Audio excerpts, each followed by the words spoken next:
In 2017, the horrors of Halloween came to life when authorities in Japan caught a man sleeping with 9 human heads and 240 bones. Hello, everyone, and welcome to Truth or Fiction. On this channel, I'm going to read stories of crime, mystery, and intrigue. Together, at the end of each story, we are going to find out if the story is true or just a creation of a dark and twisted imagination.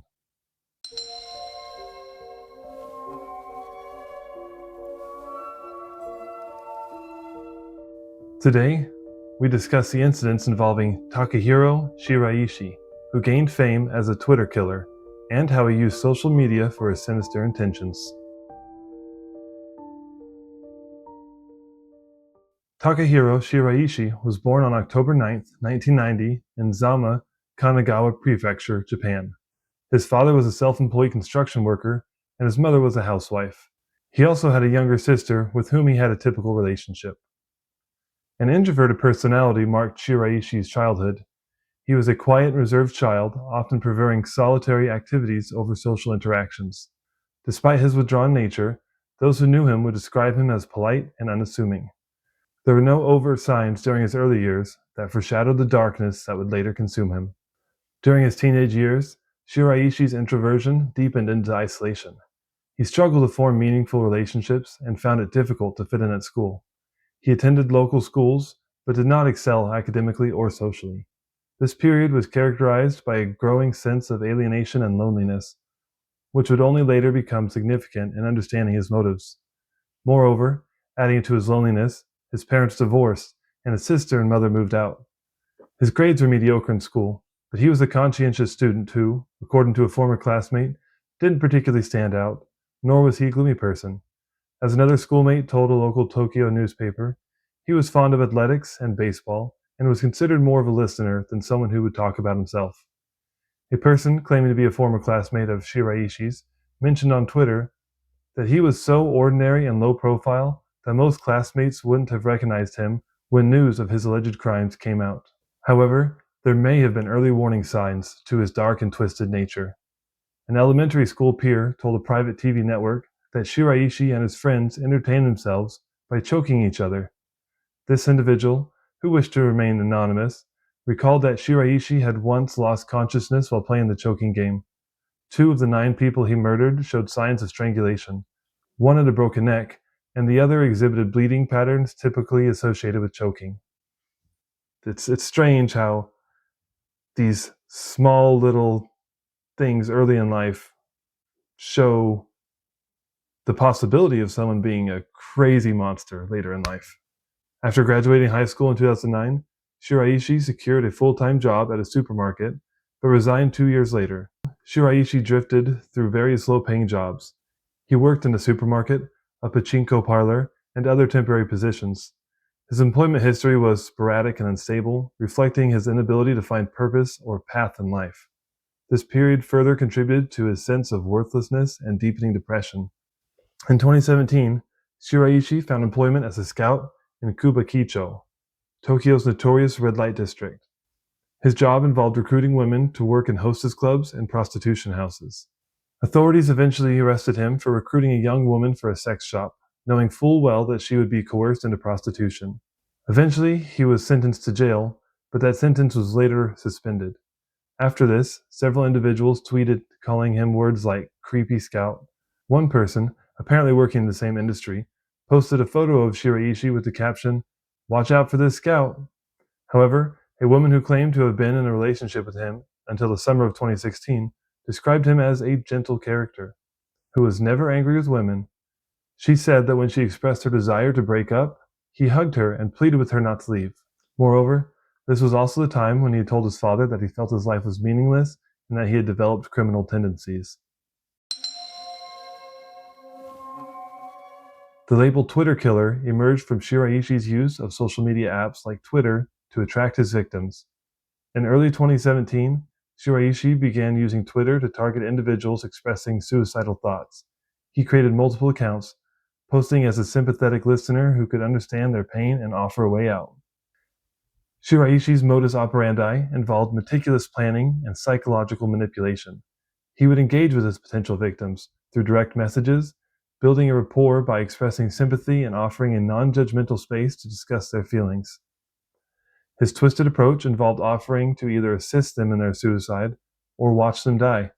In some cases, he even claimed that he would kill himself alongside them. By exploiting their emotional distress, he manipulated them into meeting him in person. Once he gained their trust, he would invite them to his apartment in Zama, claiming to provide support and companionship. Uh-oh. I feel like there's certain red flags when you meet someone, and them claiming that they'll help you kill yourself or that they will kill themselves along with you is probably a good red flag to look out for. Shiraishi primarily operated two social media profiles, Hanging Pro or Hangman and I Want to Die, which were part of 6 aliases he used to engage with 37 distinct accounts over 3 months. In total, he met with 13 individuals, resulting in the deaths of 9 of them. On one account, he presented himself as a suicide expert under the alias Hanging Pro, suggesting he could assist individuals in ending their lives. He stated, "I want to share my expertise in hanging. I truly want to be a source of support for everyone experiencing pain." He also wrote, "If you find yourself at a dead end, please reach out to me for guidance." Creepy and totally a red flag. Do not contact people like this. Like, I know people get really desperate, especially if they're depressed or dealing with grief, but people need to seek out legitimate guidance counselors or treatment or therapy. Like don't go on social media and just enlist the first person that claims to be helpful. In the other account, he portrayed himself as a lonely individual seeking companions to form a suicide pact. He portrayed himself as a sad individual seeking companionship in his sorrow. In an August 25th post, he wrote, "I want to forget everything. I want to disappear." He mentioned, "It seemed like a more effective way to operate."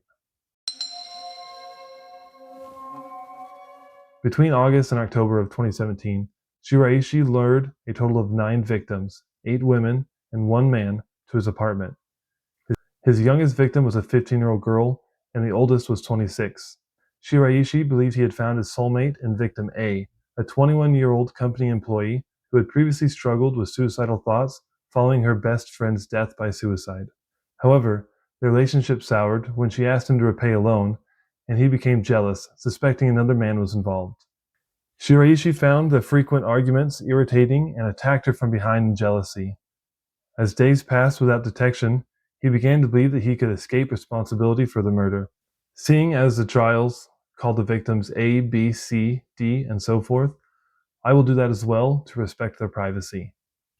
According to court testimonies from friends and relatives of the 9 victims, each victim had faced challenges with suicidal thoughts, but had managed to overcome these difficult periods of their lives. Victim A was actively seeking a new job opportunity. Victim C, the only male victim, was passionate about music and aimed to become a full-time musician despite a serious illness that once left him hospitalized and briefly affected his will to live.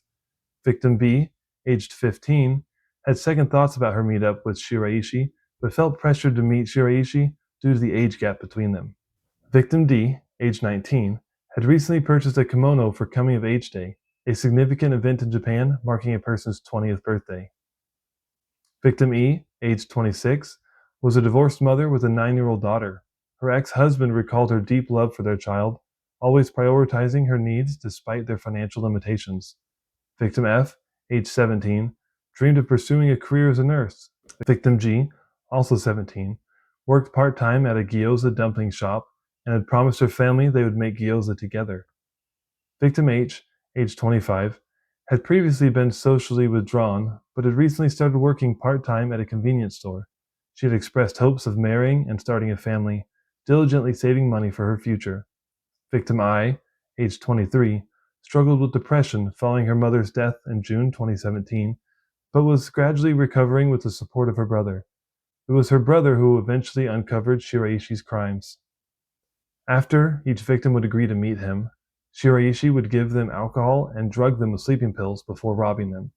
For 8 of the women, he also killed, assaulted, and dismembered their bodies in his bathroom to eliminate evidence. The male victim was similarly drugged and robbed before being killed and dismembered. Shiraishi admitted to police investigators that he disposed of the victim's skin and organs like garbage, but kept the bones out of fear of being caught. Shiraishi's actions were deeply disturbing. The victim's remains were found in his apartment, dismembered and stored in coolers and other containers, masking the odor with cat litter. Neighbors reported foul smells emanating from his place, confirming the horror within. His motives were sexual, using the victim's vulnerability to satisfy his twisted desires. He also told the police that it took him 3 days to dismember victim A's body, but afterwards, it usually took him 1 day to dismember the bodies of the remaining 8 victims. This case shocked Japan and is a grim reminder of the dangers lurking online.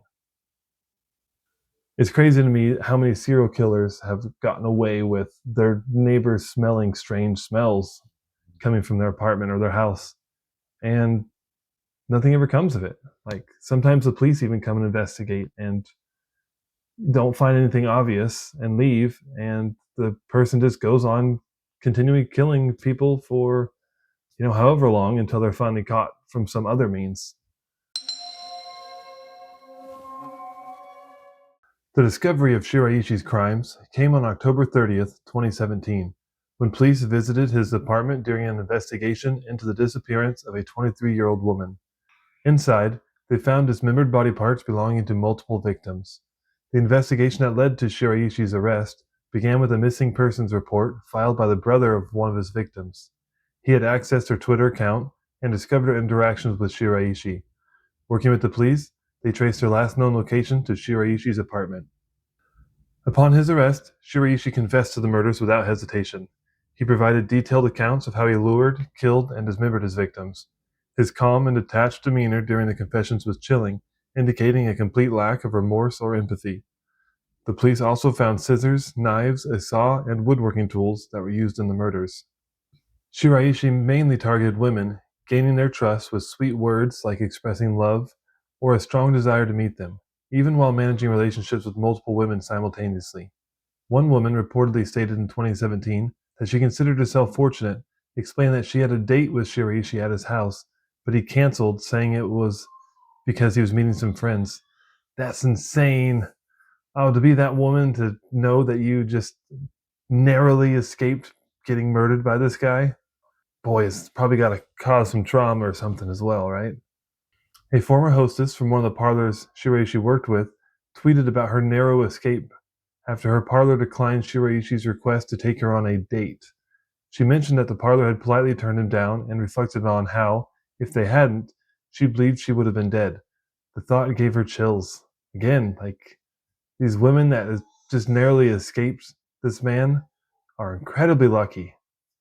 Another woman who was working as a nurse when she met Shiraishi told the Shukan Genkai Weekly that she might have been his next victim had he not been apprehended. They connected on Twitter right after the woman expressed suicidal thoughts. Shiraishi introduced himself as 25-year-old Ryo Yamamoto from Tokyo's Machida district. They exchanged messages for 52 days, during which Shiraishi reportedly love-bombed her. They even made plans to move in together and visit Nagasaki's Huis ten Bosch theme park. Man, my pronunciation on these is probably not even close. However, she also saw a glimpse of his dark side, which she dismissed as a sick joke. She recounted to the tabloid that Shiraishi had mentioned killing people and had sent her a photograph of a rope. Despite this, she thought he was a good man with a refreshing and trustworthy voice, unaware that he was speaking to her from a house filled with skulls and bones from dismembered bodies. The revelation of Shiraishi's crimes triggered a media frenzy in Japan and worldwide. The brutality of the murders and the use of social media to target marginalized individuals captivated and horrified the public.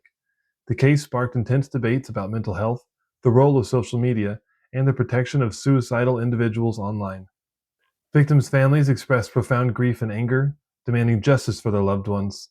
The public's reaction was a mix of sorrow for the victims and outrage at Shiraishi's seemingly indifference and predatory actions. Shiraishi's trial began in September 2020 at the Tokyo District Court. The media closely followed the proceedings, with widespread public interest in the outcome. Shiraishi faced multiple charges, including murder, sexual assault, and desecration of corpses. Shiraishi appeared deeply disturbed during the trial, particularly when a message from his mother was read aloud in court. She expressed her anguish, questioning her ability to continue living while considering the suffering of the victims and their families.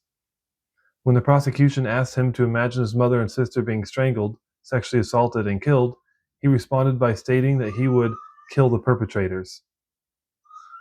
Throughout the trial, Shiraishi went against his attorneys by refusing to answer their questions, aiming to speed up the proceedings to minimize inconvenience for his relatives. In a message to his family, he expressed a desire for them to forget about his existence and move on despite acknowledging that it might not be possible. Yeah, well, of course it might not be possible to move on after you find out that your son or your brother murdered multiple people in such a horrendous way. Like, yeah, that's something that kind of sticks with people, I think. Shiraishi's lawyers contended that his victims had consented to their murders, claiming that any sign of struggle were merely conditional reflexes. However, Shiraishi later admitted in court that he had killed without asking for his victims' consent. He revealed that his actions were driven by financial reasons and the desire to satisfy his sexual urges, thus contradicting his lawyers' claims. The prosecution presented overwhelming evidence of his deceit and manipulation, proving that the victims did not consent to being killed. Throughout the lengthy trial, Shiraishi expressed mixed feelings of remorse. He acknowledged being sorry for killing some of the victims with whom he had spent considerable time and conveyed a desire to apologize to their families. Nevertheless, he admitted that he did not feel a deep regret for the others, emphasizing that his remorse stemmed primarily from getting caught. He indicated that he would not have felt any regret if he had not been arrested. Despite Shiraishi's likely opposition, his attorneys took the initiative to file an appeal against the death sentence. However, it did not work. In Japan, it is customary for death row inmates to receive no prior notice of their impending execution until the very morning they are to be executed. Furthermore, Shiraishi wanted to spend the remaining time finding a romantic partner. He told a local newspaper about his wish to find someone who would marry him while he was in prison. Although several individuals did show interest, it did not lead to any marriage. Lucky for them. Psychological evaluations were conducted to determine Shiraishi's mental state. Although he was diagnosed with personality disorders, including antisocial personality disorder, he was deemed fit to stand trial. These evaluations concluded that he understood the nature of his actions and their consequences. On December 15, 2020, the court delivered its verdict. Shiraishi was found guilty on all counts and was sentenced to death. The judge condemned his actions as extremely selfish and heinous, emphasizing the calculated and predatory nature of his crimes. According to Japanese broadcaster NHK, the father of a 25-year-old victim stated in his testimony that he would never forgive Shiraishi, even if Shiraishi were to die. He described how the pain of losing his daughter continued to haunt him, mentioning that whenever he saw a woman around his daughter's age, he would mistake her for his daughter. He expressed that this pain would never fade away and pleaded, "Give her back to me." Since his sentencing, Shiraishi has been held on death row awaiting execution. In Japan, death row inmates can wait for years before the sentences are carried out, often living in isolated conditions with limited contact with the outside world. Shiraishi's demeanor has remained unchanged, showing little remorse for his actions.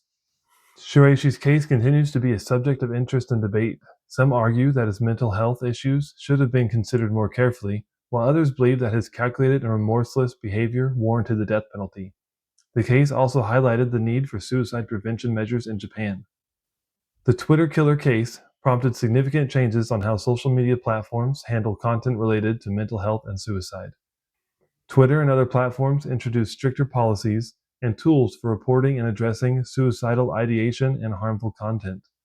There was also a push for a more robust support system for individuals expressing mental health crises online. The case was a stark reminder of the potential dangers lurking in the digital world. It underscores the importance of vigilance and compassion in identifying and helping individuals struggling with mental health issues. The horrifying nature of Shiraishi's crimes continues to resonate, reminding society of the critical need for empathy and proactive intervention in mental health matters. The story of Takahiro Shiraishi is a harrowing tale of manipulation, murder, and the dark side of human nature. From his troubled upbringing to his gruesome crimes and eventual conviction, Shiraishi's life and actions offered profound lessons about the vulnerabilities within society. His legacy, marked by the pain and suffering he inflicted, serves as a caution for the digital age, highlighting the need for vigilance, compassion, and justice. Wow, what a case. That is crazy to read. So this guy kills 9 people, dismembers them, and then just sleeps next to their bones. It's just hard to comprehend what goes through someone's mind that would lead them to do something like this. All right, so let's find out if this story was true or if it was a fiction. I have to scroll down here to the end of the script to find out. And it is true. This was a true story. And that just makes it, I think, even worse knowing that not only did this guy exist, but his 9 victims also existed, along with the couple of stories we have from other women who would have been his newer victims had he not been caught when he was caught. Thank you, everyone, for joining me for this story. Even though this is a true story and it is sad for the victims, I hope that some good has come out of it, with social media taking better precautions to protect people with mental health issues. And hopefully us as human beings can be more considerate to those who are dealing with things that we don't know about. So thank you so much, and I'll see you next time.